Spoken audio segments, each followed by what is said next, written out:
എല്ലാവർക്കും നമസ്കാരം. ഇതിന് ചാത്തന്നൂരിൽ ചാത്തന്നൂർ സെൻട്രൽ പൈപ്പ് ലൈൻ പൊട്ടിയ ഒരു വലിയ ഗർത്തം ഉണ്ടായിരിക്കുന്നു. അതിൽ ഇന്ന് 2 പേർ ആ ഗർത്തത്തിൽ വീണു. എന്നിട്ട് ഇന്നിപ്പോൾ ചാത്തന്നൂരിൽ നാട്ടുകാർ ചേർന്നിട്ട് അവിടെ ഒരു മുന്നറിയിപ്പ് ബോർഡ് വെച്ചിരിക്കുകയാണ്.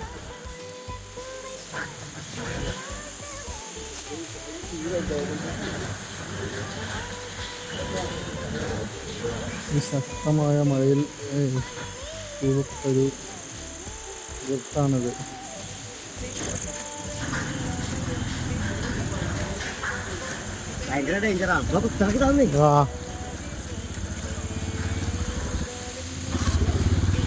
റോഡിൻ്റെ നടുക്കിലാണ് നമ്മുടെ പൈപ്പ് ലൈൻ പൊട്ടിയിരിക്കുന്നത്. പിന്നെ എല്ലാ വണ്ടിക്കാരും ഈ ശ്രദ്ധിച്ച് പോകണം.